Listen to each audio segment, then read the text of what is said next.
माझं नाव राहुल आहे. त्या दिवशी मी थोडा घाबरलेलो आणि विचारात हरवलेल्या बँकेच्या रांगेत उभा होतो. सर्वत्र लोकांची धावपळ सुरू होती. काउंटरवर काम करणाऱ्या कॅशियरच्या हातांची टकटक ऐकू येत होती आणि रांगेत उभे असलेले लोक आपली पाळी येण्याची वाट पाहत होते. पण माझी नजर एका माणसावर खिळली होती, जे माझ्यासोबतच इथे आले होते, म्हणजे माझे वडील. ते नेहमी शांत आणि खंबीर राहिले होते. त्यांचं प्रत्येक पाऊल आणि प्रत्येक नजर आत्मविश्वासाने भरलेली असायची. आज त्यांना बँकेत पाहून मला जाणवले की माझ्यासमोर फक्त एक माणूस नाहीये, तर माझ्या आयुष्यातील सर्वात मोठी ताकद माझ्यासमोर उभी आहे. पण मी पाहिलं की काही तरुण स्टाफ सदस्य त्यांच्याशी अयोग्य वागणूक देत होते. त्यांना रांगेच्या अगदी शेवटी उभं राहायला सांगितलं, जणू त्यांना काहीच महत्त्व नव्हतं. आणि बाबा मात्र शांत राहिले, अगदी तसे जसं ते प्रत्येक गोष्ट मनातच सामावून घेतात. मी आतून संतापलो होतो, पण काहीच करू शकलो नाही. फक्त त्यांच्यासमोर उभा राहून प्रत्येक हालचाल पाहत राहिलो. मग त्यांची पाळी आली. वडिलांनी हातातलं चेकबुक काढलं आणि हळूहळू कॅशियरकडे पाहत म्हणाले, बाळा, मला माझ्या खात्यातील सगळे पैसे काढायचे आहेत. कॅशियर आश्चर्याने थबकला. त्याने हळूच विचारलं, किती रक्कम आहे सर? बाबांनी कसलाही संकोच न करता उत्तर दिलं, 40 कोटी रुपये. त्या क्षणी कॅशियरच्या चेहऱ्यावरचं आश्चर्य स्पष्ट दिसत होतं आणि मी सुद्धा जणू स्तब्ध झालो होतो. कोणालाही कल्पना नव्हती की हेच ते माणूस आहेत ज्यांनी नेहमी नियम आणि शिस्त यांचं प्रतीक मांडलं होतं, ज्यांनी आजही आपल्या शांततेने आणि स्थिरतेने सगळ्यांचे डोळे उघडले. मी पाहिलं की स्टाफ सदस्य आता शांत झाले होते आणि बाबांसमोर त्यांचा रुबाब आपोआप कमी झाला होता. मी तर शांततेत उभा राहिलो. मी विचार करत होते की आज मी स्वतःच्या डोळ्यांनी पाहिलं, ताकद ही फक्त पैसा किंवा पद त्यात नसते, तर माणुसकी, आदर आणि शांतताही असते. आज सकाळपासून बाबा वेगळ्याच विचारात हरवलेले होते. मी बाबांकडे शांतपणे पाहत होतो. आज त्यांनी पॅन्ट कोट ऐवजी धोतर आणि कुर्ता घातला होता. डोक्यावर जुना फडका बांधला होता. चेहऱ्यावर दाढी वाढलेली होती. मी पूर्णपणे हैराण झालो होतो. आज त्यांना नेमकं काय झालं आहे? मी काही बोलणार इतक्यात त्यांनी एका नोकराकडे पाहिलं आणि मोठ्या आवाजात म्हणाले, आज ते एक काठी घेऊन ये. आम्ही पूर्ण तयार आहोत. आज आमच्या स्टाफची टेस्ट होणार आहे. मी मान हलवत त्यांच्याकडे पाहत म्हणालो, बाबा, तुम्हाला अचानक ही काय कल्पना सुचली आहे? मला सांगाल का? तुम्ही या बँकेचे मालक आहात आणि मी सीईओच्या पदावर आहे. तुम्ही अशी कृती करून नेमकं काय सिद्ध करू इच्छिता? माझं बोलणं ऐकून ते शांत स्वरात म्हणाले, काही दिवसांपासून माझ्याकडे तक्रारी येत आहेत की आपला स्टाफ बँकेत येणाऱ्या लोकांशी चांगली वागणूक देत नाही. माझी अशी इच्छा आहे की नोकरी फक्त त्या लोकांनाच मिळावी ज्यांना दुसऱ्या माणसाचा आदर करायला येतो. जर आमचे ग्राहक अपमानित होऊन परत गेले तर आपण आपला व्यवसाय कसा चालवणार? त्यांचं बोलणं ऐकून मी एक खोल श्वास घेतला. त्यांच्याकडे पाहत म्हणालो, हे सगळे नियम आहेत बाबा, तुम्ही आता त्याचा जास्त विचार करू नका. तुम्ही आराम करा. मी ऑफिसला जातो. माझं बोलणं ऐकून ते म्हणाले, मी तुझ्यासोबत येईन आणि आज लोकांमध्ये उभं राहून त्यांच्या अडचणी समजून घेण्याचा प्रयत्न करेन. उलट तू एक काम कर, तूही थोडे जुने कपडे घाल, म्हणजे तू एखाद्या गरीब माणसासारखा दिसशील. आपण दोघे मिळून आज स्टाफ सदस्यांची टेस्ट घेऊ. त्यांचे हे बोलणं ऐकून मी तात्काळ म्हणाले, मी असं काही करणार नाही बाबा. मला माझा मान आहे, माझी प्रतिष्ठा आहे. तुम्हाला नेमकं काय झालं आहे हेच मला समजत नाही. आज तुमच्या मनात असे विचार काय येत आहेत हेही मला कळत नाही. त्यामुळे आता तरी तुम्ही मला त्रास देऊ नका. माझं बोलणं ऐकून त्यांचा चेहरा उदास झाला. ते माझ्याकडे पाहत म्हणाले, म्हणजे तुझ्या नजरेत माझ्या बोलण्याला काहीच किंमत नाही, हे विसरू नकोस. राहुल, अजूनही या बँकेचा मालक मीच आहे आणि तू सीईओच्या पदावर आहेस. जर माझी इच्छा झाली तर या क्षणी मी तुला पदावरून काढून टाकू शकतो. त्यांचं बोलणं ऐकून मी खोल श्वास घेतला आणि त्यांच्याकडे पाहत म्हणालो, तुम्हाला नेमकं काय हवं आहे बाबा? मी काय करू? माझाही काही मान आहे. काही लोक मला आदर देतात, बोलण्याची हिंमत होत नाही आणि आज मी लोकांमध्ये जाऊन उभा राहू. तुम्हाला नेमकं माझ्याकडून काय अपेक्षित आहे? माझं बोलणं ऐकून ती उठून उभे राहिले. तोपर्यंत नोकर काठी घेऊन आला होता. त्यांनी ती काठी हातात घेतली, कंबर थोडीशी वाकवली आणि म्हणाले, आज तू माझ्यासोबत चल आणि मी सांगतो तसंच कर. हे केल्याने आपण छोटे होणार नाही. उलट यामुळे आपल्याला कळेल की आजच्या काळात कोण कोणत्या अडचणीत जगत आहे, कोणाशी अयोग्य वागणूक केली जाते आणि कोणाशी चांगली वागणूक दिली जाते. आपले स्टाफ सदस्य बँकेत येणाऱ्या ग्राहकांशी कसे वागतात हेही आपल्याला समजेल. त्यामुळे चांगलं आणि वाईट यातील फरक ओळखता येईल. माझं म्हणणं समजून घेण्याचा प्रयत्न कर आणि माझ्यासोबत चल. त्यांचं बोलणं ऐकून मी काही वेळ शांत राहिलो. मग मी विचार केला, बाबा खरंच बरोबर बोलत आहेत. असं जाण्यात काहीच वाईट नाही. यामुळे खरं वास्तव समजेल. मग मी म्हणालो, ठीक आहे बाबा, मला थोडा वेळ द्या, मी कपडे बदलून येतो. मग बाबांनी मान हलवली आणि परत सोफ्यावर जाऊन बसले. मी सरळ माझ्या खोलीत गेलो. माझा मेंदू काहीच काम करत नव्हता. बाबांना अचानक काय झालं आहे हे माझ्या अकलना पलीकडेच होतं. माझे स्टाफ सदस्य सगळे चांगले होते. ते आपलं काम अत्यंत प्रामाणिकपणे करत होते. त्यांच्या विरोधात आजपर्यंत एकही तक्रार आली नव्हती. पण आता बाबांमुळे मला त्यांच्या इच्छेप्रमाणे हे सगळं करावं लागत होतं. मी एक जुना शर्ट काढला आणि दुसऱ्या रंगाचा पायजामा घातला. जाणीवपूर्वक शर्टाची बटणं 2 तोडली. केस पूर्णपणे डोक्याला चिटकवले. बाबांप्रमाणे डोळ्यात काजळ घातलं आणि जुनी चप्पल घालून बाहेर आलो. मला तसं पाहून ते म्हणाले, तुझे कपडे अजूनही खूप ब्रँडेड दिसत आहेत. तू माळ्याचे कपडे घातलेस तर जास्त योग्य वाटेल. तुमचा आकारही जवळपास सारखाच आहे. मी लगेच म्हणालो, बाबा तुम्हाला नेमकं काय झालं आहे? तुम्ही अशा कशा गोष्टी बोलत आहात? मी माळ्याचे कपडे का घालू? आता तरी मी तुम्हाला साधा दिसतोय की नाही? यापेक्षा जास्त मी स्वतःला साधं दाखवू शकत नाही. आता चला, नाही तर राहू द्या, मला कुठेही जायचं नाही. माझं बोलणं ऐकून ते हलकंसं हसले आणि खांद्यावर हात ठेवत म्हणाले, आज तुला आयुष्याचा असा धडा मिळेल ज्याची तू कधीही विचारही केला नसेल. हा धडा तुझं संपूर्ण आयुष्य बदलून टाकेल. त्याचं बोलणं ऐकून मला काहीसं आश्चर्य वाटलं नाही. मला माहीत होते की हा अनुभव खरोखरच वेगळा आणि चांगला ठरणार आहे. पण तरी मी आनंदी किंवा समाधानी नव्हतो. हे सगळं करताना मला खूपच विचित्र वाटत होतं. मी गाडीकडे जायला निघालो तेवढ्यात बाबांनी माझा हात पकडला आणि मला म्हणाले, अशा कपड्यांमध्ये आणि अशा अवतारात कोण मोठ्या गाडीत बसून जातं का? फोर व्हीलरमध्ये जातं का? मी त्याच्याकडे पाहत म्हणालो, मग आता तुम्ही तर हट्ट करत आहात बाबा. मी रिक्षाने जाण्याचा विचार सुद्धा करू शकत नाही या अशा अवस्थेमध्ये. माझं बोलणं ऐकून ते म्हणाले, जर तू चांगल्या मोठ्या गाडीत गेलास तर तुला लगेच आदर मिळेल आणि सगळे तुला ओळखण्याचा प्रयत्न करतील आणि तुला सर्वात पुढे उभं केलं जाईल. आजच्या जगाचा हाच नियम आहे. पण जर आपण साध्या रिक्षाने गेलो तर आपल्याशी तशीच वागणूक केली जाईल जशी सामान्य ग्राहकांशी सामान्य माणसांची केली जाते. त्यांचं बोलणं ऐकून मी म्हणालो, नाही बाबा, आपण रिक्षाने जाऊच शकत नाही. तुम्हाला माहीत आहे ना त्यात कशा प्रकारचे लोक बसतात आणि आजकाल अनेक रिक्षा स्वच्छही नसतात. मी काम करतो, आपण कॅब बुक करूया. त्यामुळे प्रवासही सोयीचा होईल आणि तुमची इच्छाही पूर्ण होईल. शिवाय त्यासाठी फारसं भाडंही लागणार नाही. माझं बोलणं ऐकून बाबा म्हणाले, गरीब माणसांना या सगळ्या गोष्टीची फारशी माहीत नसते बाळा. ते साधं आयुष्य जगतात. त्यांच्या दृष्टीने रस्त्यावरून जाणारी रिक्षाच प्रवासाचं एकमेव साधन असतं. बाबांचं बोलणं ऐकून माझा मेंदू अक्षरशः सुन्न झाला होता. आयुष्यात पहिल्यांदाच मी माझ्या वडिलांबद्दल अशी अस्वस्थता अनुभवत होतो. ते मला आग्रहाने बाहेर घेऊन आले. ज्या सोसायटीत आमचं घर होतं तिथे रिक्षा मिळणं सुद्धा कठीण होतं. त्यामुळे ते मला मुख्य रस्त्याकडे घेऊन जाऊ लागले. त्यांच्याकडे पाहत मी म्हणालो, मुख्य रस्त्यापर्यंत तरी आपण आपल्या गाडीत जाऊया. तुम्ही मला किती चालवणार? मी थकलो आहे. ते मला म्हणाले, रोज ट्रेडमिलवर तू तासनतास धावू शकतोस आणि आता थोडंसं चालल्यावरही तुझे पाय दुखायला लागतात. कमाल आहे बाबा तुझी. राहून मी आता शांत राहिलो.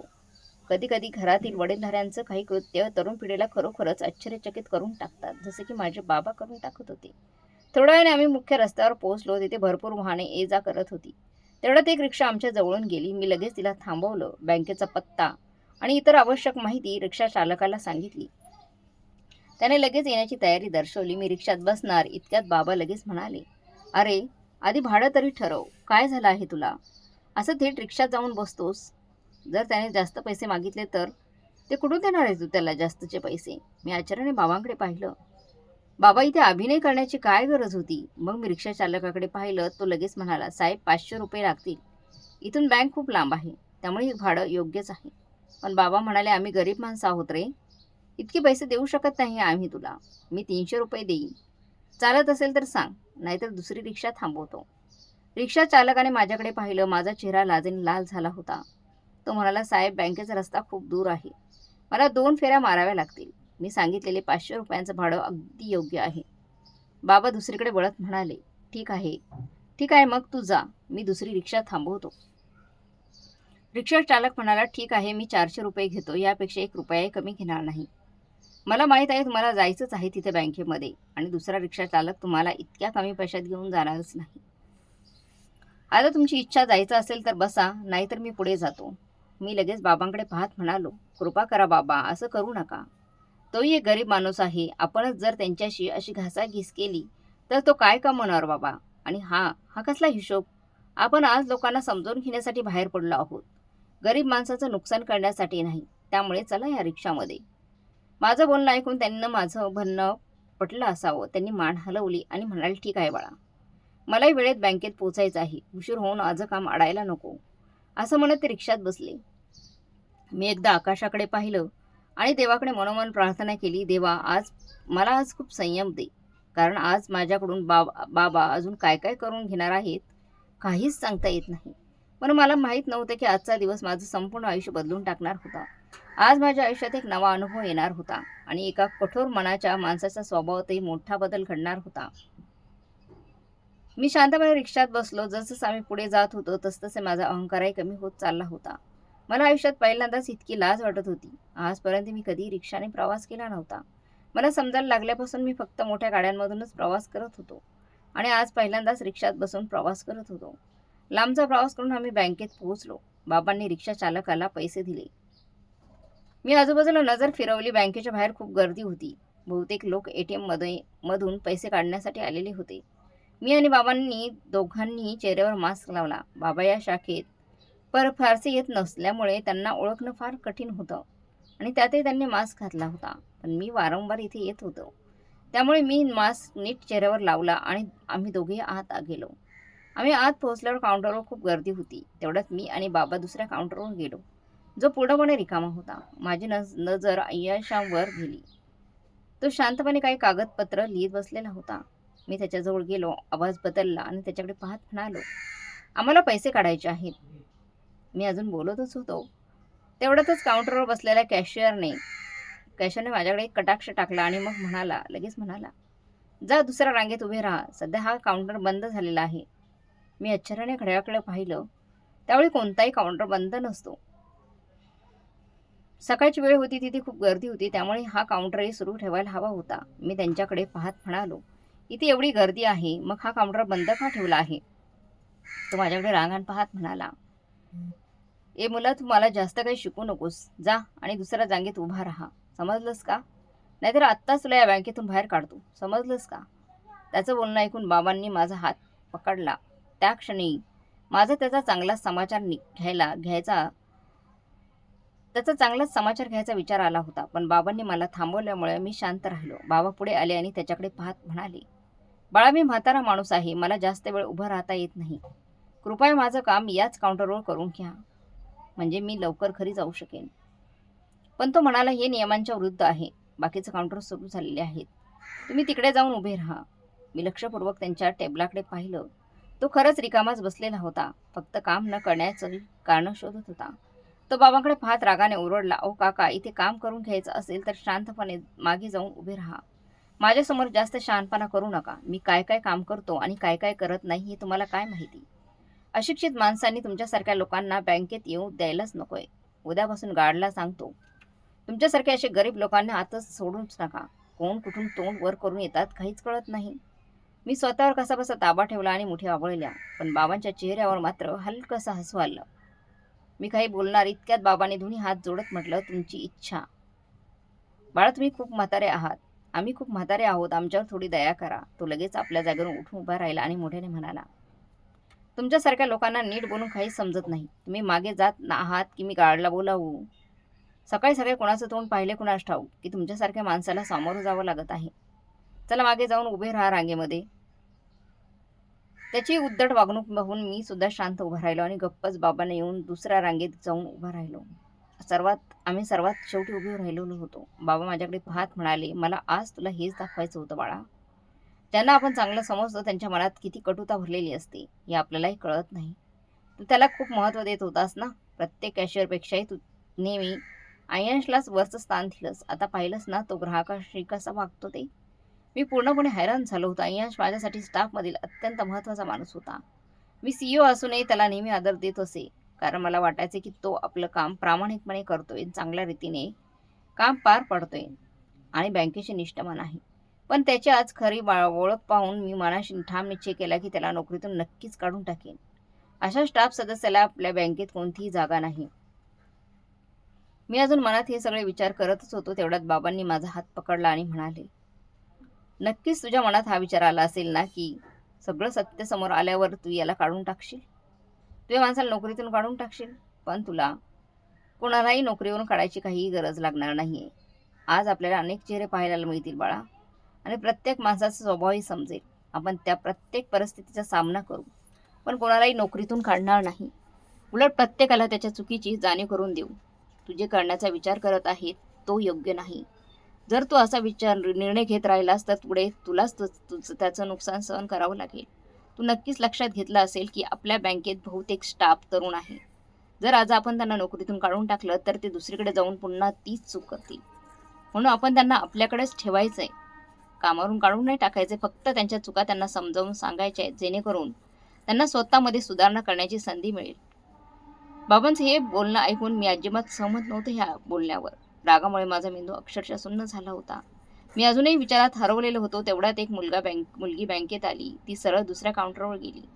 तिच्याकडे शांतपणे पाहत होतो, पण त्याने तिलाही आमच्यासारखंच उत्तर दिलं. "इथे बंद असा फलक लावलेला आहे, तरी तुम्ही इथे का आलात? दुसऱ्या काउंटरवर जा." ती मुलगी म्हणाली, "पण हा काउंटर उघडा आहे ना? मग तुम्ही काम का करत नाहीत?" तो म्हणाला, "माझ्यासमोर जास्त काही बोलण्याची गरज नाहीये तुला. काम करून घ्यायचं असेल तर रांगेत जाऊन उभं राहा. इथे उभं राहायचं नाही."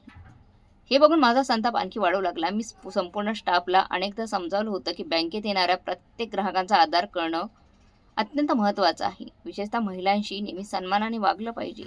कोणत्याही महिलेशी उद्धटपणे वागायचं नाही. अशी स्पष्ट सूचना मी दिली होती. पण त्या मुलीचं त्याचं बोलणं ऐकलं आणि ती घाबरून बाबांच्या मागे येऊन शांतपणे उभी राहिली. ती वारंवार आपल्या मोबाईलकडे पाहत होती. बाबांनी एक नजर माझ्याकडे टाकली आणि मग त्या मुलीकडे पाहत विचारलं, "बाळा, तुला इतकी घाई का आहे? काही महत्त्वाचं काम आहे का?" तिने मान हलवत उत्तर दिलं, "हो, माझी आई हॉस्पिटलमध्ये दाखल आहे. आम्ही खूप अडचणीत आहोत. मदतीसाठी आम्हाला हा चेक मिळाला आहे. फक्त ₹10,000 कॅश करून घ्यायचे आहेत. पण हा काउंटर सुरूच होत नाही. आजकाल लोकांना काय झालं आहे, कुणाच्याही अडचणीची जाणीवच राहत नाही." त्या मुलीचं बोलणं ऐकून मी गांभीर्याने म्हणाल, "तुम्ही एकदा पुन्हा जाऊन अडचण सांगा. कदाचित यावेळी तो तुमचं बोलणं ऐकेल." ती तिची अडचण सांगत असताना मी पूर्णपणे व्यावसायिक पद्धतीने बोललो होतो. क्षणभर त्या मुलीने माझ्याकडे आश्चर्याने पाहिलं. माझ्या साध्या कपड्यांमुळे तिला माझ्याबद्दल तसं वाटलं असावं. बाबांनी लगेच माझा हात धरून मला शांत केलं आणि स्वतः त्या मुलीकडे पाहत म्हणाले, "बाळा, एकदा पुन्हा प्रयत्न करून बघ. कदाचित यावेळी तो तुझं बोलणं ऐकेल." यावेळी ती मुलगी मान हलवत पुन्हा काउंटरवर गेली आणि रडत म्हणाली, "सर, प्लीज माझं काम करून द्या ना. माझी आई हॉस्पिटलमध्ये ॲडमिट आहे आणि मला पैसे घेऊन तिथे जायचं आहे. खूप अर्जंट आहे आणि रांगही खूप लांब आहे. प्लीज माझी विनंती मान्य करा." अचानक अय्यांशने समोर ठेवलेला ग्लास जोरात जमिनीवर आपटला आणि त्या मुलीकडे पाहत म्हणाला, "इथून पहिलं बाहेर निघा. इथून येऊन आमचा वेळ व्हायला घालवू नका." ती मुलगी अय्यांशकडे पाहत म्हणाली, "काहीतरी विचार करा अहो. मी एक महिला आहे आणि तुम्ही माझ्याशी अशा पद्धतीने कसं बोलू शकता? हा कसला प्रकार आहे? एखाद्या मुलीशी बोलण्याची कोणती पद्धत आहे?" ती खूप घाबरली होती. माझ्याच बँकेत हे सगळं घडत होतं याची मला अजिबात कल्पना नव्हती. मी हे सर्व माझ्या स्वतःच्या डोळ्यांनी पाहत होतो. जर कोणी मला हे सांगितलं असतं तर मी स्वतः हे पाहिलं नसतं तर कदाचित माझा यावर विश्वासच बसला नसता आणि मी विश्वासही ठेवला नसता. पण आज मी स्वतःच्या डोळ्यांनी हे सगळं वास्तव पाहिलं होतं. त्यामुळे हे सत्य स्वीकारणं माझ्यासाठी खूप कठीण होत होतं. बाबा माझ्याकडे पाहत इतक्या आवाजात म्हणाले, हलक्या आवाजात म्हणाले, "मला बाळा, हेच तुला दाखवायचं होतं. आपल्याला वाटतं की आपला स्टाफ खूप चांगला आहे बँकेतला आणि तो ग्राहकांशी आदराने वागतो. पण आता त्यांची खरी ओळख तुझ्यासमोर आली आहे. हे सगळं तुझ्या स्वतःच्या डोळ्यांनी पाहणं आवश्यक होतं. तुला हे दाखवायचं होतं." मला आयुष्यात अनेकदा पहिल्यांदाच इतकी लाज वाटली होती. आज मी बाबांसमोर पूर्णपणे हातबल उभा राहिलेलो होतो. मी त्यांच्याकडे पाहत म्हणालो, "आता या मुलीची मदत करतो. फोन करून सांगतो की कोणीतरी जाऊन तिचं काम करून द्यावं आणि त्यानंतर मी त्याला नोकरीतून काढून टाकतो." बाबा माझ्याकडे पाहत म्हणाले, "त्याला फक्त धडा शिकवायचा आहे रे. जे तू विचार करत आहेस ना, तो चुकीचा आहे. असं केलंस तर तो आणखी हट्टी बनेल. पण आज तू जर त्याला त्याची चूक समजावून सांगितली आणि योग्य मार्ग दाखवण्याचा प्रयत्न केला, तर कदाचित उद्या तो अधिक चांगलं काम करेल." आमचं बोलणं अजून सुरू असतानाच त्या मुलीला अचानक चक्कर आली आणि ती खाली बसली. कदाचित आईची काळजी आणि त्या प्रसंगाचा ताण तिला सहन झाला नसावा. माझी पावलं आपोआप तिच्याकडे वळली. मी लगेच पुढे जाऊन तिला आधार दिला आणि तिथेच असलेल्या बाकावर बसवलं. माझी नजर जशी तिच्या चेहऱ्यावर गेली तसे एका क्षणासाठी मी जागच्या जागी स्तब्ध झालो. ती दिसायला अतिशय सुंदर आणि देखणी होती. इतका मोहक चेहरा मी यापूर्वी कधीच पाहिला नव्हता. खरंच ती एखाद्या राजकुमारी पेक्षाही कमी नव्हती. आजवर अनेक सुंदर चेहरे पाहिले पण तिच्यासारखा नव्हता. मी काही क्षण तिच्याकडे पाहतच राहिलो. तेवढ्यात एक महिला स्टाफ सदस्याने त्या मुलीला पाण्याचा ग्लास दिला. ती रडत म्हणाली, "माझी आई हॉस्पिटलमध्ये आहे. मला पैसे घेऊन तिथे जायचं आहे. नाहीतर डॉक्टर तिच्यावर उपचार करणार नाहीत. प्लीज माझा हा चेक कॅश करून द्या. मी खूप अडचणीत तिथे आली आहे." ती मुलगी अजून काही बोलणार इतक्यात अय्यांश आपल्या जागेवरून मोठ्याने ओरडला, "हिला आत्ताच्या आत्ता बाहेर काढा. दुसऱ्या ब्रँचमध्ये जाऊन काम करून घ्या म्हणावं. अशा महिलांना बँकेत येऊच द्यायला नको. या मुली खूप नाटकं करतात." इतक्या शेजारच्या काउंटरवर बसलेली अरुषी उठून म्हणाली, "हे काय चाललं आहे? तुम्ही कशा पद्धतीने ओरडत आहात तिच्याशी?" अय्यांश तिच्याकडे पाहत म्हणाला, "तू गप्प बस. तू माझ्यापेक्षा ज्युनियर आहेस. माझा आदर ठेव. मी जे सांगतो तेच होईल." शेजारच्या काउंटरवर बसलेला आणखी एक कर्मचारी म्हणाला, "आरुषी, तुला नेमकी काय अडचण आहे? तुला प्रत्येक मुलीबद्दल सहानुभूती वाटते." अय्यांश बरोबरच बोलतो आहे. विनाकारण येऊन वाद घालणार असतील तर त्यांना असंच उत्तर मिळणार. हे सगळं पाहून मी आश्चर्यचकित झालो. आमच्या बँकेत अशी उद्धट वागणूक कधीपासून सुरू झाली याची मला बघून धक्काच बसला होता. बाबांनी माझा हात हलकेच पकडला आणि शांत स्वरात म्हणाले, फोन करून मॅनेजरला सांग, तो स्वतः जाऊन त्या मुलीची मदत करेल. मी बाजूला गेलो, मोबाईल काढून मॅनेजरला संपूर्ण परिस्थिती सांगितली. तो लगेच खाली आला. मी पुन्हा बाबांच्या शेजारी जाऊन उभा राहिलो. मी बोलत असतानाच आरुषी अय्यांशी तक्रार करणार होती, पण मी तिला इशाराने शांत राहण्यास सांगितलं. त्यानंतर मॅनेजरने शांतपणे त्या मुलीचं काम करून दिलं आणि तिला तिथून पाठवलं. ती मुलगी तिथून निघून गेल्यानंतर माझी नजर तिच्याकडे लागून राहिली होती. ती नेमकी कोण होती, कुठून आली होती याबद्दल मला काहीच माहिती नव्हती, पण तिची प्रतिमा मात्र माझ्यावर कायमची कोरली गेली होती. अय्यांश एकदम सरळ बसला, पण त्याचा उद्धटपणा तसाच कायम होता. मी शांतपणे उभा राहून त्याच्या प्रत्येक हालचालीकडे लक्ष देत होतो. हळूहळू लोक आपली कामं त्या काउंटरवर करून घेत होते आणि निघून जात होते. थोड्याच वेळात बाबांचा नंबर आला. त्यांनी चेक काउंटरवर ठेवला. तेव्हा शांत स्वरात म्हटलं, मला माझ्या खात्यातील सगळे पैसे काढायचे आहेत.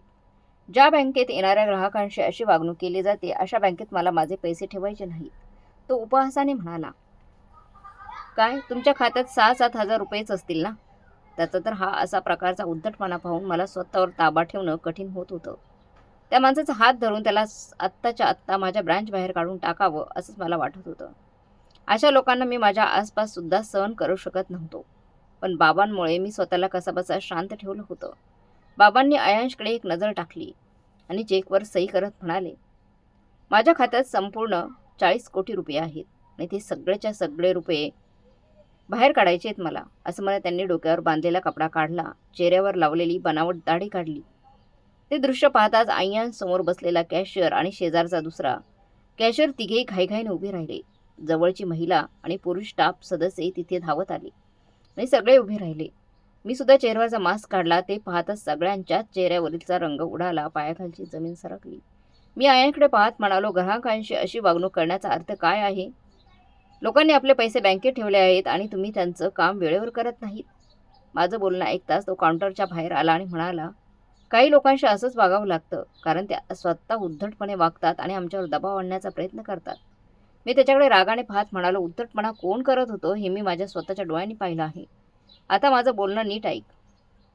जर तुझी आई किंवा तुझी मुलगी आजारी असेल तर तिची विनंती तुला नाटक वाटेल का? तुमच्या घरच्यांनी बाहेरच्या महिलांकडे आपल्या घरातील महिलांप्रमाणे पाहिला आणि त्यांचा आदर करायला शिकवलं असेल, पण तुमच्यासारखे काही लोक माझ्या बँकेत बसून हात तमाशा करत आहेत. इथे येणारा माणूस 1000 रुपयांचं काम घेऊन येऊ किंवा कोट्यावधी रुपयांचं, त्याच्याशी आदराने वागणं ही तुमची जबाबदारी आहे.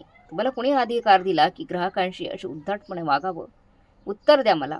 माझ्या प्रश्नाचं उत्तर काय आहे तुमच्याकडे? शेजारचा दुसरा कर्मचारीही मान खाली घालून उभा होता.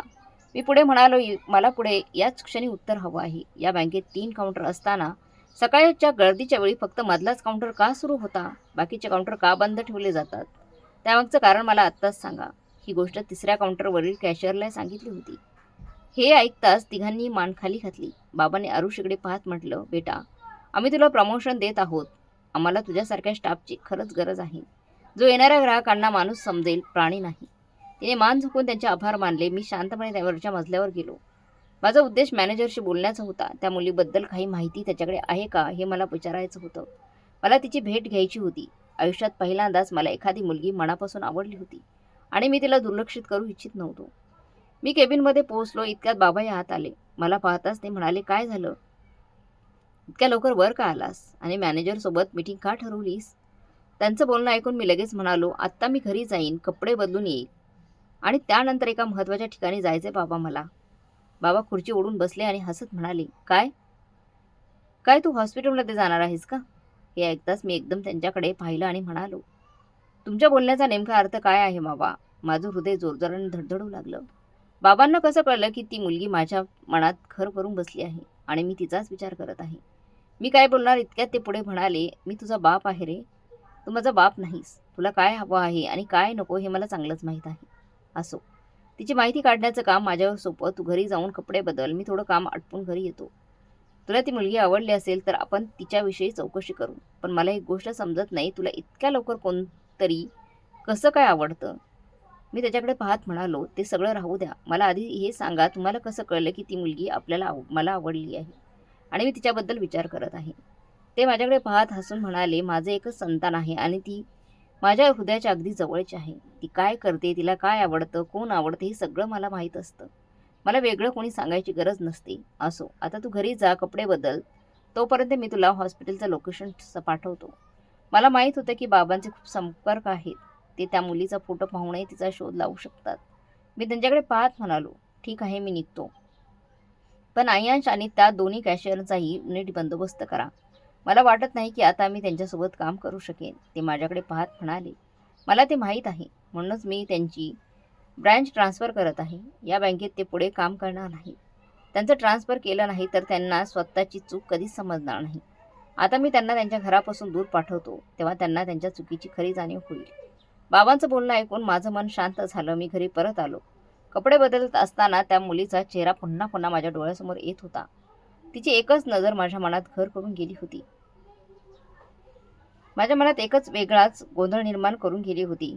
मी खोल श्वास घेतला आणि मोबाईल हातात घेतला. बाबांचा मेसेज आला होता. त्यांनी त्या मुलीचं नाव, पत्ता, हॉस्पिटलचा पत्ता आणि तिच्या आईचं नाव पाठवलं होतं. ते पाहताच माझ्या ओठांवर नकळत एक सुंदर हास्य उमटलं. असं हास्य जे थेट मनाला स्पर्श करून गेलं. त्या मुलीचं नाव अपूर्वा होतं. माझ्या ओठांवरून नकळत तिचं नाव बाहेर पडलं. अपूर्वा, किती सुंदर नाव होतं. मी शांतपणे बाहेर आलो. गाडीत बसून सरळ हॉस्पिटलच्या दिशेने निघालो. तिथेच माझ्या आयुष्याची जोडीदार होती. लांबचा प्रवास करून ती हॉस्पिटलमध्ये पोहोचलो. मी पोहोचलो. गाडी पार्किंगमध्ये लावताना सुद्धा माझं हृदय जोरजोराने धडधडत होतं. माझ्या मनात तिचेच विचार सुरू होते. ती मला स्वीकारेल की दुर्लक्ष करेल? पण त्या प्रश्नाची उत्तरं माझ्याकडे नव्हती. मी जसा आत शिरलो तशी माझी नजर समोर जमिनीवर बसलेल्या त्या मुलीकडे गेली. ती मोठ्याने रडत होणार होती. एका क्षणासाठी माझं हृदय धडधडू लागलं. ती दुसरी कुणी नसून अपूर्वाच होती. ती एखाद्या मोठ्या दुःखाने कोसळून रडत होती. क्षणभर माझ्या मनात विचार आला की कदाचित तिची आई या जगातून निघून गेली असावी. मी तिच्याकडे जाऊ लागलो आणि तिच्याजवळ गुडघ्यावर जाऊन बसलो. मी काही बोलणार इतक्यात एक माणूस तिच्या जवळ आला. त्याने तिच्या खांद्यावर हात ठेवत म्हटलं, हिम्मत ठेव बेटा, अशा प्रकारे रडू नकोस. तुझी आई आता चांगल्या ठिकाणी नेली आहे. तुझी अशी अवस्था पाहून तिच्या आत्म्यालाही खूप वेदना होती. हे ऐकून मी शांतपणे उठून उभा राहिलो. त्या क्षणी गप्प राहणंच योग्य होतं. तिच्या आईचा अंत्यसंस्कार झाला. त्यानंतर ती पूर्णपणे शांत झाली होती. जणू तिचं संपूर्ण जगच उद्ध्वस्त झालं होतं. एक आठवडा अगदी शांततेत गेला. मी बाबांशी याबद्दल काहीच बोललो नव्हतो. त्यांनी माझ्याशी या विषयावर काही चर्चा केली नाही. माझ्या मनात मात्र सतत वाटत होते की त्यांनी माझ्याशी बोलावं, पण त्यांची शांतता पाहून मी काही बोललो नाही. विनाकारण गैरसमज निर्माण व्हावा असं मला वाटत नव्हतं. एक आठवडा उलटून गेला आणि आता मला स्वतःलाच आवर घालणं कठीण होऊ लागलं. अपूर्वा माझ्या मनात पूर्णपणे घर करून बसली होती. मी कॅश काउंटरजवळील कॅमेऱ्याचे फुटेज त्या आठवड्यात अनेकदा पाहिलं होतं. तिचा चेहरा कधी आणि कसा माझ्या मनात कायमचा कोरला गेला हे मला समजलं नाही. शेवटी मी बाबांच्या खोलीकडे निघालो आणि त्यांच्याशी याबद्दल बोलणं आवश्यक होतं. मी खोलीत शिरलो तेव्हा ती समोर बसून वर्तमानपत्र वाचत होते. मला पाहताच ते हसले. मी शांतपणे त्याच्याजवळ जाऊन बसलो. मी काही बोलणार इतक्यात ते म्हणाले, काय विचार आहे? त्या मुलीच्या घरी जायचं आहे ना? मी त्यांच्याकडे पाहत म्हणालो, बाबा, तुम्हाला हे सगळं कसं कळतं माझ्या मनातलं? माझ्या चेहऱ्यावर सगळं लिहिलेलं असतं का? ते हसत म्हणाले, पूर्वी तू खूप कठोर स्वभावाचा होतास. पण पण आता तू हसायला लागलायस, मृदू स्वभावाचा बनलायस आणि सतत तिच्याच विचारात हरवलेला असतोस. हे पाहिलं की कुणालाही समजेल तुझ्या मनात आणि डोक्यात काय सुरू आहे ते. मी मान खाली घालून म्हणालो, बाबा, कदाचित तुम्ही बरोबर म्हणत आहात. तिच्या आईचं निधन त्याच दिवशी झालं होतं. त्यामुळे मी शांत राहिलो. पण आता एक आठवडा झाला आहे. आपण त्यांच्या घरी जाऊया. त्यांच्या दुःखात सहभागी होऊया आणि नंतर आपल्या नात्याविषयी बोलूया. मला माहीत आहे सध्या ती खूप दुःखात आहे आणि हे बोलणं तिला निरर्थक वाटेल. पण आपण तिच्यासाठी गेलो आणि तिच्यासाठी लग्नाची मागणी घातली तर कदाचित ती या कठीण काळातून बाहेर पडेल. जसं तुम्ही समजूतदारपणे स्टाफ सदस्यांना त्यांची चुका दाखवून दिल्या, तसंच आता माझ्या मनालाही योग्य दिशा दाखवू शकता बाबा तुम्ही. माझं बोलणं ऐकून ते काही क्षण शांत राहिले. मग माझ्याकडे पाहत म्हणाले, ठीक आहे, एक काम कर, जा कपडे बदलून तयार हो, मग आपण दोघे एकत्रच जाऊ. हे ऐकताच मी विचारलं, आणि आईचं काय? आईचं काय करायचं? बाबा म्हणाले, आता तुझ्या आईला यात सहभागी करू नको. मला माहीत आहे ती आधी पूर्ण गोष्ट समजून घेण्याऐवजी अनेक प्रश्न विचारेल. मला आधी त्या मुलीचं घर, त्यांचं राहणीमान आणि त्यांचं वागणं पाहायचं आहे. त्यानंतर मी तुझ्या आईला सगळं व्यवस्थित समजावून सांगेन. मग आपण तिलाही सोबत घेऊन जाऊ. आणि मला खात्री आहे इतकं चांगलं नातं ते कधीच नाकारू शकणार नाही. बाबांचं बोलणं ऐकून माझं मन खूप शांत झालं. माणूस काही गोष्टींबाबत कितीही निश्चिंत असला तरी काही गोष्टी त्याला सतत अस्वस्थ करत राहतात. पण वेळ कधीच कोणासाठी थांबत नाही आणि पुढे चालतच राहते. थोड्याच वेळात बाबा आणि मी गाडीत बसून त्या रस्त्याने निघालो, जिथे मला माझ्या आयुष्याचं ध्येय भेटणार होतं. काही वेळाने आम्ही एका छोट्या वस्तीमध्ये पोहोचलो. गार्डकडे घराचा पत्ता होता. त्याने गाडी अगदी त्या घरासमोर थांबवली. आम्ही काही समजून घेण्याआधीच अचानक घराचं दार उघडलं आणि कोणीतरी अपूर्वाला जोरात ढकलून बाहेर काढलं. ती रडत दरावर हात आपटू लागली. मी आणि बाबा दोघेही क्षणाचाही विलंब न करता गाडीतून खाली उतरलो. हा नेमका काय प्रकार होता हे आमच्या अक्कलना पलीकडचं होतं. आजूबाजूला लोक गोळा होऊन तमाशा पाहू लागले. अपूर्वा मोठ्याने रडत होती. ती वारंवार विनवणे करत होती. काका, काका असं म्हणत ती दरवाजा ठोठावत होती, पण आतून दार उघडले गेलं नाही. बाबा तिच्या जवळ गेले आणि प्रेमाने म्हणाले, काय झालं बेटा, तू अशी का रडते आहेस? काय झालंय? ती रडत रडत म्हणाली, माझ्या काकांनी मला घरातून बाहेर काढलं. माझे आईवडील आता या जगात नाहीत. माझ्या मागे पुढे आता कुणीच उरलेलं नाही. मी आता कुठे जाऊ? काका, लोकांना माझं दुःख का समजत नाही? बाबाने तिच्या डोक्यावर प्रेमाने हात ठेवला आणि विचारलं, तुम्हाला ओळखलंस का? तिने बाबांकडे नीट पाहिलं आणि मान हलवत म्हणाली, नाही, मी तुम्हाला ओळखलंच नाही. बाबा हसत म्हणाले, मी तोच बँकेतला माणूस आहे ज्याच्या मागे तू रांगेत उभी होतीस. आठवतंय का? मीच तुला धीर दिला होता आणि तुझ्या हक्कासाठी पुन्हा काउंटरवर जाऊन बोलायला सांगितलं होतं. बाबांचं बोलणं ऐकताच ती हुंदके देत म्हणाली, माझी आई त्या बँकेमुळेच गेली हो. मी वेळेत पैसे घेऊन हॉस्पिटलमध्ये पोहोचू शकले नाही. उपचार न मिळाल्यामुळे तिचा श्वास कायमचा थांबला. हे बोलताना ती पुन्हा मोठ्याने रडू लागली. ते ऐकून मी डोळे मिटले. तिचं दुःख पाहणं सुद्धा माझ्यासाठी असह्य होत होतं. बाबांनी शांतपणे विचारलं, तू माझ्यासोबत आमच्या घरी येशील का? मी आश्चर्याने बाबांकडे पाहू लागलो. ते पुढे म्हणाले, मला माहीत आहे मी तुझ्यासाठी अनोळखी माणूस आहे. तुम्हाला फारसं ओळखत नाही, पण मला तुझी मदत करायची आहे. खरं तर मी आणि माझा मुलगा तुझ्यासाठी लग्नाची मागणी घेऊनच तुमच्या घरी आलो होतो. पण तुझ्यावर एवढं मोठं दुःख कोसळलं आहे याची आम्हाला कल्पनाच नव्हती. जर तू तयार असेल तर आपण मंदिरात जाऊन विवाह करू. त्यानंतर तू माझ्या मुलासोबत आमच्या घरी चल. मला खात्री आहे घरातला तो माणूस आता तुझ्यासाठी दार उघडणार नाही. कदाचित तो तुझ्या मालमत्तेवरही बेकायदेशीर ताबा मिळवण्याचा प्रयत्न करेल. तिने आता वळून माझ्याकडे पाहिलं. मी फक्त शांतपणे उभा होतो. काही क्षण ती निशब्द राहिली आणि मग रडत म्हणाली, माझ्या मागे पुढे आता कोणीच उरलेलं नाही. तुम्ही या भागातील मंदिरात माझ्यासोबत तुमच्या मुलाचं लग्न लावणार का? बाबा शांतपणे म्हणाले, तुला जसं योग्य वाटेल तसंच होईल. मला माहीत आहे आता तुला आमच्यावर पूर्ण विश्वास ठेवणं कठीण आहे, पण निश्चिंत राहा. आजपासून तुझं आयुष्य पूर्णपणे बदलेल. त्यानंतर आम्ही सगळे मंदिरात गेलो. तिथे माझं आणि अपूर्वाचं लग्न झालं. आम्ही सप्तपदी घेतली. मी तिच्या भागात कुंकू भरलं. ती खूप घाबरलेली होती, पण मी तिचा हात हातात घेतला आणि तिला माझा आधार असल्याची जाणीव करून दिली. त्यानंतर बाबा तिला घरी घेऊन आले. आईला हे सगळं पाहून खूप आश्चर्य वाटलं, पण बाबांनी तिला शांतपणे सर्व काही समजावून सांगितलं. मी माझ्या पत्नीला घेऊन माझ्या खोलीत आलो. ती शांतपणे माझी सुंदर खोली पाहत होती. माझा स्वतःचा विश्वास बसत नव्हता की ज्या मुलीने पहिल्याच भेटीत माझ्या मनात स्थान मिळवलं, जी मला मनापासून आवडली, ती आज इतक्या सहज माझ्या आयुष्यात आली आणि माझी पत्नी झाली. आजकाल असं ऐकायला मिळतं की खरं प्रेम इतक्या सहजासहजी मिळत नाही. त्यासाठी खूप संघर्ष करावा लागतो. अनेक अडचणींचा सामना करावा लागतो. मी काही न बोलता तिच्यासमोर गुडघ्यावर बसलो. तिचा हात हातात घेत म्हणालो, मला माफ कर. मीच या बँकेचा CEO आहे. त्या दिवशी मला तुझी लगेच मदत करायला हवी होती, पण परिस्थिती तशी होती की मी तसं करू शकलो नाही. तो मॅनेजर माझ्याच सांगण्यावर आला होता आणि त्याने तुझं काम करून दिलं होतं. मी तुला वचन देतो, यापुढे जगातील प्रत्येक आनंद तुला देण्याचा प्रयत्न करेन. तुझ्या डोळ्यातून पुन्हा कधी अश्रू येऊ देणार नाही. आणि जर तुला तुझ्या आईवडिलांच्या मालमत्तेवरीलही हक्कासाठी लढायचं असेल तर त्यासाठी मी कायम तुझ्या पाठीशी उभा राहील. ती रडत म्हणाली, मला दुसरं काही नको. मला फक्त एक वचन हवं आहे. तू मला कधीच फसवणार नाहीस. माझ्याशी कधीच बेईमान करणार नाहीस, कारण आत्ता फसवणूक सहन करण्याची ताकद माझ्यात उरलेली नाही. त्या क्षणी मी तिला वचन दिलं, माझ्याकडून तुला आयुष्यात कधीही तक्रार करण्याची वेळ येणार नाही. त्यानंतर मी तिला आयुष्यातील प्रत्येक आनंद देण्याचा प्रयत्न केला. तिला पुढे शिकायचं होतं म्हणून मी स्वतः तिचा कॉलेजमध्ये प्रवेश करून दिला. आजही मी वरच्या देवाचे मनापासून आभार मानतो, कारण आयुष्याने मला एक फार मोठा धडा शिकवला. आपल्यापेक्षा आर्थिक, सामाजिक किंवा कोणत्याही बाबतीत कमी असलेल्या माणसांचा नेहमी आदर करावा. स्वतःला कधी इतरांपेक्षा मोठं समजू नये. प्रत्येकाशी प्रेमाने, नम्रपणे आणि माणुसकीने वागावं, कारण प्रत्येक माणूस आपल्यासारखाच भावना असलेला असतो. माणसामध्ये प्रतिष्ठेचा किंवा मोठेपणाचा भेद आपण करू नये. खरा न्याय आणि खरा मोठेपणा ठरवण्याचा अधिकार फक्त वरच्या देवाकडेच असतो. आणि दुसरं म्हणजे मला आयुष्यातील सर्वात मोठी आणि सुंदर भेट मिळाली. माझी पत्नी अपूर्वा, जिला मी मनापासून पसंत केले होते, ती मला आयुष्याची जोडीदार म्हणून मिळाली. कदाचित ते माझ्या आयुष्यभर जपलेलं निष्ठेचं फळ होतं, जे मला पत्नीच्या रूपाने लाभले होते. मी कधी कोणत्याही स्त्रीकडे वाईट नजरेने किंवा हव्यासाने पाहिलं नव्हतं. म्हणूनच कदाचित देवाने मला माझे खरे प्रेम दिलं. मी देवाचे जितके आभार मानावे तितके कमीच आहे. वेळ कधीच कोणासाठी थांबत नाही. तो आपल्या ठरलेल्या गतीने पुढे सरकत राहतो. पण काही नाती अशी असतात की ज्या वेळेच्याही प्रवाहाला हळवा स्पर्श करून जातात. अपूर्वा आता फक्त माझी पत्नी नव्हती, तर ती माझी जबाबदारी बनली होती. अशी जबाबदारी जी निभावणे ओझं नव्हतं, तर आनंद देणारी होती. ती माझ्या प्रत्येक प्रार्थनेचा भाग बनली होती. माझ्या आयुष्यातील ती प्रत्येक शांत क्षणाची साथीदार झाली होती. इथे पूर्वी फक्त एकटेपणा होता. तिच्या डोळ्यात आता तो भीतीचा भाव नव्हता, जो मी तिला पहिल्यांदा पाहिलेला तेव्हा होता. आता जिथे विश्वास होता, तिथे असा विश्वास जो प्रत्येक सकाळी माझ्यासोबत जागा व्हायचा आणि प्रत्येक रात्री माझ्यासोबत निर्धास्त झोपायचा.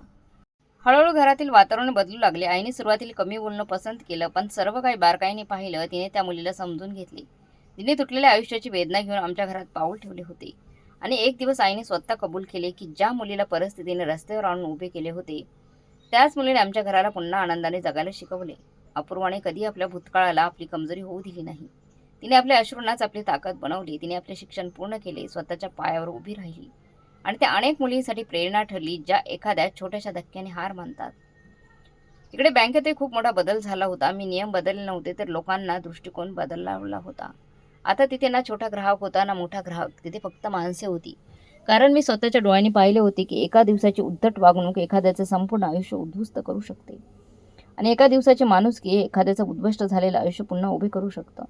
अपूर्वा आजही कधी कधी मंदिरात जाते. कुणाला न सांगता, कोणताही दिखावा न करता ती शांतपणे आपल्या आईच्या स्मरणार्थ दिवा लावते आणि मी थोड्या अंतरावर उभा राहून तिला पाहत राहतो. त्या क्षणी माझ्या मनात फक्त एकच विचार येतो, जर त्या दिवशी ती मुलगी बँकेत रडली नसती, तर ती आपल्या हक्कासाठी ठामपणे उभी राहिली नसती, तर कदाचित मला आयुष्यातील सर्वात मोठा धडा कधीच शिकता आला नसता. प्रेम मला अचानक मिळाले नव्हते, ते न्यायाच्या मार्गाने माझ्यापर्यंत आले होते.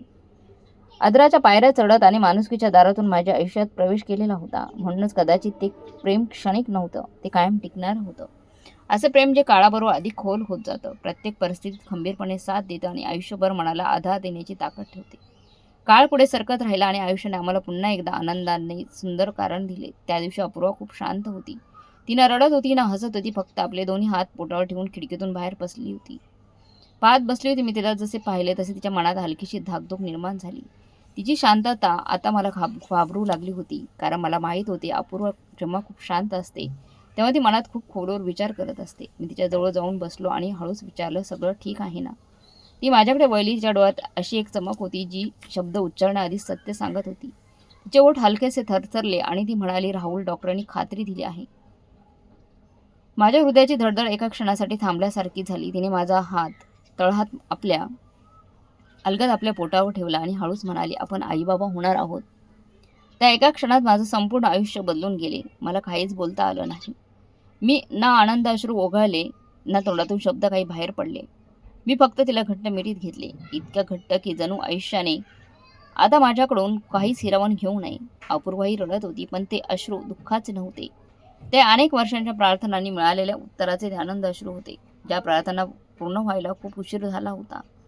मग तिने थरथरत्या आवाजात म्हटलं, मला खूप भीती वाटते. मी तिच्या कपाळावर हलके चुंबन घेतले आणि म्हणालो, आता तू एकटी नाहीस.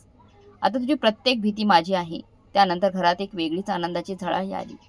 आईने जणू अपूर्वाला स्वतःचीच सावली बनवली होती. प्रत्येक सकाळी तिच्यासाठी काहीतरी नवीन बनवले जायचे. आता ती घरातील सर्वात महत्त्वाची व्यक्ती झाली होती. ती आई होण्याच्या तयारीत होती. पण तिच्या भूतकाळातील वेदनांमुळे ती प्रत्येक छोट्याशा गोष्टीने घाबरायची. कधीकधी रात्री अचानक घाबरून तिची झोप उडायची आणि ती शांतपणे माझ्या खांद्यावर डोकं ठेवून बसायची. मी काही न विचारता तिच्या डोक्यावरून प्रेमाने हात फिरवत राहायचो. कारण मला माहीत होते की तिच्या उदरात फक्त एक बाळ वाढत नव्हते, तर ती स्वतःही नव्याने आयुष्य जगायला शिकत होती. एक दिवस ती मला म्हणाली, जर माझी आई आज असती तर ती खूप आनंदी झाली असती. मी काहीच बोललो नाही, फक्त तिचा हात अलगद हातात घेतला. कारण काही माणसांची उणीव कधीच भरून निघत नाही. त्यांच्या दुःखात फक्त सहभागी होता येतं. जेव्हा आम्ही पहिल्यांदा आपल्या बाळाच्या हृदयाची धडधड ऐकली, तेव्हा माझ्या डोळ्यातून आनंदाश्रू वाहू लागले. डॉक्टर हसत होत्या. आई देवाचं नाव घेत होती आणि अपूर्वा माझ्याकडे पाहत होती. तिच्या नजरेत कोणताही प्रश्न नव्हता, तिथे फक्त विश्वास होता. असा विश्वास की आयुष्याने तिच्याकडून जे काही हिरावून घेतले होते, त्यापेक्षा कितीतरी अधिक आता तिला परत देत होते. मी मनोमन देवाचे आभार मानले आणि म्हणालो, देवा, तुझे मनपूर्वक आभार. तू आम्हाला फक्त प्रेमच दिले नाहीस, तर त्या प्रेमाला जगण्याचे आणखी एक सुंदर कारणही दिलेस. अपूर्वा आता पूर्वीसारखी राहिली नव्हती. ती कमकुवत नव्हती, तर खंबीर झाली होती. रोज ती आपल्या पोटाशी बोलायची, आपल्या बाळाला गोष्टी सांगायची आणि मी तिला शांतपणे पाहत राहायचो.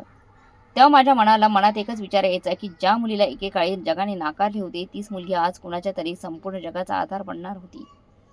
हा आमचा कथेचा शेवट नव्हता, ही एक नव्या आयुष्याची सुरुवात होती.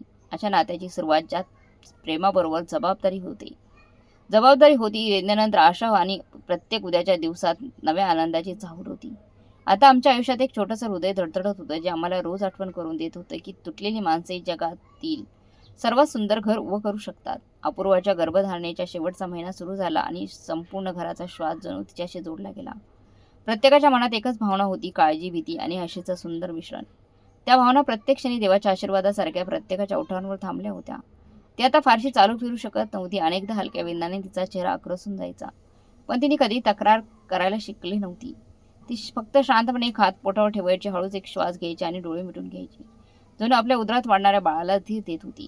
तिला प्रत्येक वेळी अशा अवस्थेत पाहून घाबरून जायचो, कारण मनाच्या एका कोपऱ्यात सतत एक भीती दडलेली असायची की आयुष्य पुन्हा तिच्याकडून काही हिरावून घेऊ नये, जसे यापूर्वी घेतले होते. एके रात्री अचानक तिची झोप उडाली. मी तिचा थरथरता हात माझ्या हातात घेतला. तेव्हा तिने अतिशय मंद आवाजात, जणू भीतीने सत्य स्वीकारत म्हटलं, फक्त एवढंच, खूप दुखत आहे. मी एक क्षणही न दवडता आईला हाक मारली, ड्रायव्हरला बोलवले आणि अपूर्वाला आधा देत गाडीपर्यंत घेऊन गेलो. संपूर्ण रस्त्याभर तिने माझा हात इतका घट्ट पकडून ठेवला होता की जणू तिचा सगळा विश्वास त्या पलीकडं पकडीतच सामावला होता. तिच्या डोळ्यात अश्रू होते, पण त्या अश्रूंमध्ये भीतीपेक्षा विश्वास अधिक दिसत होता. हॉस्पिटलमधील प्रकाश डोळ्यांना खुपत होता. डॉक्टरांनी तिला आत नेले आणि मला बाहेर बसायला सांगितले. ते वाट पाहण्याचे क्षण माझ्या आयुष्यातील सर्वात लांब क्षण ठरले. प्रत्येक सेकंद असा वाटत होता जणू हृदय छातीतून बाहेर पडून जमिनीवर कोसळत आहे. आई सतत देवाचं नाव घेत होती आणि माझी नजर मात्र दरवाजावरच घेऊन राहिली होती. जणू त्या दरवाजातूनच माझं संपूर्ण जग बाहेर येणार होतं. आणि मग अचानक अतिशय नाजूक, गोड आणि छोटासा रडण्याचा आवाज माझ्या कानावर पडला. पण त्या एका आवाजाने माझ्या आयुष्यात काहीतरी कायमचं बदलून गेली. त्या क्षणी माझ्या मनात जे घडत होतं ते शब्दात व्यक्त करणं अशक्य होतं. डॉक्टर हसत बाहेर आले आणि त्यांनी जसं सांगितलं, मुलगा झाला आहे, तसे माझ्या पायाखालची जमीनच सरकली. मी काही न बोलता मान खाली घातली आणि माझ्या डोळ्यातून आनंदाश्रू आपोआप वाहू लागले. थोड्या वेळाने मला आत जाण्याची परवानगी मिळाली. अपूर्वा खूप थकली होती, पण तिच्या चेहऱ्यावर एक विलक्षण शांतता होती. तिने आपल्या मुलाला अलगद छातीशी धरून ठेवले आणि तिच्या डोळ्यात आता दुःख नव्हते, तर फक्त समाधान आणि ममत्व भरून राहिले होते. मी तिच्या जवळ जाऊन बसलो. तिने थकलेल्या चेहऱ्यावर हलकेसे स्मित आणत म्हटले, आता सगळं ठीक आहे. मग तिने आपल्या मुलाकडे प्रेमाने पाहिले आणि हळूच म्हणाली, आता तो एकटा नाही. तिच्या त्या एका वाक्याने माझ्या मनाला खोलवर स्पर्श करून गेला. आता आमच्या प्रत्येक सकाळची सुरुवात मुलाच्या रडण्यानेच व्हायची आणि प्रत्येक रात्रीची शेवट त्याला म्हणायच्या अंगाई गीताने व्हायची. अपूर्वा त्याला झोपवताना नेहमी म्हणायची की तो तिची खरी ताकद आहे. मी दूर उभा राहून हे सगळं पाहत राहायचो आणि मनात एकच विचार यायचा की आयुष्य कधीच कोणाला पूर्णपणे मोडून टाकत नाही. ते फक्त माणसाला इतके घडवते की तो पूर्वीपेक्षा अधिक खंबीर बनतो. जशी जशी आमच्या घरातील आनंदाची झळाळी पुन्हा परत येऊ लागली, तशी अपूर्वाही आपल्या छोट्या मुलासोबत रोज नव्याने जगू लागली. तिचं प्रत्येक हास्य, तिची प्रत्येक छोटी सवय आणि तिचे प्रत्येक पाऊल मला हे जाणून द्यायचे की दुःख आणि एकटेपणानंतरही आयुष्य किती सुंदर असू शकतं. मुलाचे हास्य घरातील सर्वात गोड सूर बनले होते आणि त्याची प्रत्येक छोटीशी हालचाल आम्हाला रोज देवाचे आभार मानायला नवे कारण देत होती. अपूर्वा आता फक्त माझी पत्नी नव्हती, ती माझी जिवलग मैत्रीण, माझी ताकद, माझी प्रेरणा आणि माझे संपूर्ण विश्व बनली होती. मला समजले की प्रेम फक्त मिळवण्यासाठी नसतं, प्रेम जपण्यासाठी, प्रत्येकांना एकमेकांना साथ देण्यासाठी असतं आणि प्रत्येक कठीण प्रसंगी एकमेकांचा हात घट्ट धरून उभं राहण्यासाठी असतं. परमेश्वराने आम्हाला हे सर्व इतक्या सुंदर पद्धतीने दिलं की आता आमच्या आयुष्यात ना कोणती भीती उरली होती, ना कोणता एकटेपणा. मित्रांनो, ही कथा आता फक्त प्रेमाची किंवा एका कुटुंबाची कथा राहिली नव्हती. ती माणुसकीची, विश्वासाची आणि खऱ्या प्रेमाची शिकवण बनली होती. कारण शेवटी माणुसकी, विश्वास आणि खरं प्रेम हाच आयुष्यातील सर्वात मोठा खजिना असतो. आणि कदाचित म्हणूनच आमच्या आयुष्यात आता फक्त आनंदाच्या धडधडीच होत्या.